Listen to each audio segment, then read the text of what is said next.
This channel does not promote any violence, harmful, or illegal activities. All content provided by this channel is meant for an educational and information purpose only. অনেকে অভিযোগ করছেন প্রচুর মানুষ গিল্ডের card পেয়েছে বেআইনিভাবে এবং মানে তার শিল্পসত্তা নেই, সে ঘুরপথে গিল্ডের কার্ড পাচ্ছেন এবং সেখানে আপনারা সই করা রয়েছে। অনেকে অভিযোগ করছেন স্বরূপ বিশ্বাস সেই কার্ড হচ্ছে তাদেরকে দিচ্ছেন। এমনকি প্রচুর টেকনিশিয়ান যারা সেই কার্ড নিয়ে রাজ্যে না, এমনকি রাজ্যের বাইরে বিদেশে গিয়েও তারা কাজ করছেন, যা নিয়ে ক্ষুব্ধ হয়েছে। অনেকে বলছেন এর পেছনে নাকি আপনার মদত রয়েছে। সত্যি কি তাই? দেখুন, আপনার নিজের প্রশ্নে নিজের কন্ট্রাডিকশান আছে। প্রথমে আপনি বললেন যে যারা কার্ড পাচ্ছে তারা টেকনিক্যালি সাউন্ড নয়।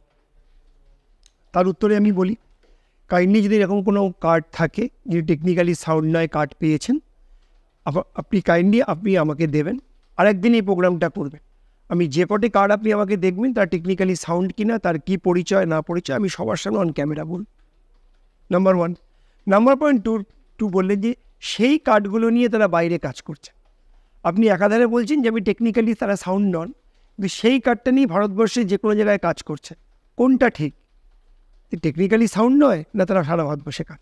কার্ডটা তো তারা ঘুরপথে পাচ্ছে। মানে আপনি কার্ডটা ধরুন, আমি আপনার যুক্তিতেই মেনে নিলাম যে তারা কার্ডটা ঘুরপথে পাচ্ছে, তাহলে বাইরে গিয়ে কাজটা করছে কী করে? একটা নন টেকনিক্যাল পার্সনকে আপনি মনে করেন যে বম্বে, চেন্নাই, হায়দ্রাবাদ, কেরালা, নর্থ ইন্ডিয়ায় গিয়ে কাজ করছেন? তাহলে সবাই যে অভিযোগ করছে বেআইনিভাবে গিল্ডের কার্ড পাওয়া হচ্ছে, এই অভিযোগটা পুরোপুরি মিথ্যে বলছেন আপনি? আমি একটা ফেডারেশনকে বা একটা গিল্ডকে কালিমালিপ্ত করার জন্য রাগের বশবর্তী হয়ে কেউ কিছু বলতেই পারে। প্রমাণ দিতে হবে তো। আমি যেটা অভিযোগ করছি তাতে প্রমাণ থাকবে। প্লিজ, এই তো অন ক্যামেরা নিয়ে আসুন, আমি এখানে দাঁড়িয়ে জবাব দেবো তারা কীভাবে পেলেন না পেলেন। অবশ্য আমি এই প্রশ্ন ধরেই উত্তর ধরেই একটা কথা বলি। এটা তো ঠিক যে সীমিত সংখ্যক মানুষই কাজ পাবেন, সম্ভব নয় তো সবার কাজ পাওয়া। কোথাও কি এটা ফেডারেশনের, আমি বলবো পক্ষপাতিত্ব নয়, যে ধরুন 8,000-এর বেশি সংখ্যক আপনাদের ফেডারেশনের সদস্য আছেন, তারা যাতে নিয়মিত কাজ পায় সেই জন্য, আমি কিন্তু নীতির প্রশ্ন বলছি এখানে, সেই প্রশ্নে অনেক জায়গায় অনেক ক্ষেত্রে মেধাবী অনেকে যারা অপেক্ষা করছেন কার্ড পাচ্ছেন না, অর্থাৎ একটা লং কিউতে তারা দাঁড়িয়ে আছেন। এ বিষয়ে কি ফেডারেশনের সভাপতি এই মুহূর্তে যদি মনে হয় যে কেউ মেধাবী আছেন, তিনি ফেডারেশনে অ্যাপ্লাই করেছেন, পাননি, আমি তাকে বলছি তারা সরাসরি ফেডারেশনে এসে যোগাযোগ করুন। প্রতিদিন সন্ধ্যাবেলা 6টার সময় ফেডারেশন খোলা হয়, তারা আসুন, তার নাম নথিভুক্ত করুন, যে অ্যাপ্লিকেশন দিয়েছে সেটা দিন। অবশ্যই ফেডারেশন দেখবে যে কোন গিল্ডকে কেউ কার্ডের জন্য ফেডারেশনকে অ্যাপ্লাই করেন না। ফেডারেশন কাউর কার্ড বানায় না, আমি অন ক্যামেরা বলছি। আপনাদের এটা ভুল ধারণা, ফেডারেশন কাউর কার্ড বানিয়ে দেয় না।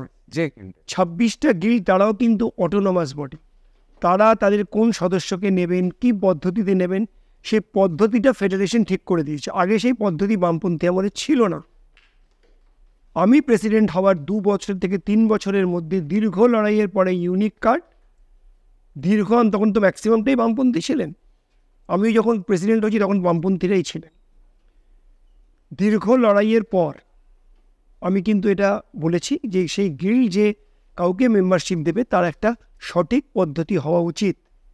ফেডারেশন সেই গাইডলাইনটা তাকে ঠিক করে দিয়েছে এবং সেই গাইডলাইনে তিনি পাচ্ছেন। এখন কেউ যদি বলেন যে ট্যালেন্টেড, তিনি কোনো একটি গিল্ডকে অ্যাপ্লাই করেছেন, তিনি কার্ড পাচ্ছেন না, ফেডারেশনের সঙ্গে যোগাযোগ করুন, অবশ্যই আমরা তার বিষয়টি নিয়ে বিচার করব। Gauri Devi Institute of Medical Sciences and Hospital, GT Road, Rajpath, Durgapur. Best place to study. For contact us, call 7797662222 9775696237. আমি রাজনীতি বা এই ফেডারেশন এই সবের মধ্যে যাচ্ছি না, ব্যক্তি স্বরূপ বিশ্বাসকে একটা জিনিস জানতে চাইছি। 14 বছর ধরে ইন্ডাস্ট্রিতে আছেন বললেন, অভিনয় জগৎ বা কোন ইচ্ছে হয়নি কখনো? ইচ্ছে যে হয়নি কেন, সত্যি বলতে গেলে ইচ্ছে যে হয়নি এটা কখনোই বলবো না। কিন্তু একজন জানেন তো, আমরা যেটা মনে করি যে আপনি যে পথটায় আছেন সেই পথটায় থাকতে গেলে আপনাকে নির্লোভ হতে হবে। আমি যদি অন্য একটি কোনো কাজের সঙ্গে যুক্ত হয়ে পড়ি, তাহলে যে পদে আমি বসে আছি সেই পদের সঙ্গে কিন্তু আমি দ্বিচারিতা করতে হবে। এই জন্য অনেক প্রলোভন থাকা সত্ত্বেও আমি অনেক পরিচালক এবং প্রযোজকের কাছ থেকে অনেক অফার পেয়েছিলাম। আপনারা ইন্ডাস্ট্রিতে খবর নিয়ে দেখেন, আমি কিন্তু সবটাই হাত জোর করে ফিরিয়ে দিয়েছি।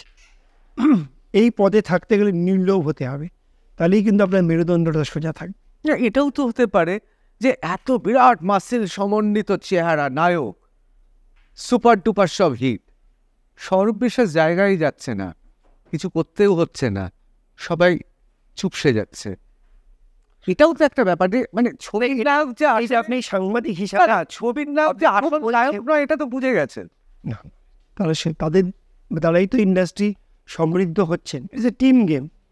নায়ক বলুন, নায়িকা বলুন, ডাইরেক্টর বলুন, এডি বলুন, ক্যামেরা বলুন, যারা পর্দার পিছনে আছে এবং যারা পর্দার সামনে আছে, সবাই মিলেই একটা প্রোডাক্ট।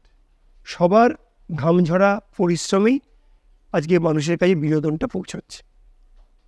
সবাই হিরো, ওই কখনোই বলবো না যে সবাই এসে, এটা ভুল ধারণা। আপনার মানুষের কাছে হয়তো একটু আমাকে বড় করার জন্য বা আমাকে ছোট করার জন্য এগুলো বলছেন, আমার ভালো লাগছে শুনতে, বাট আমি তো এই জায়গাটায় দীর্ঘদিন হয়েছে, আগে খুব গ্যাস খেতাম, এখন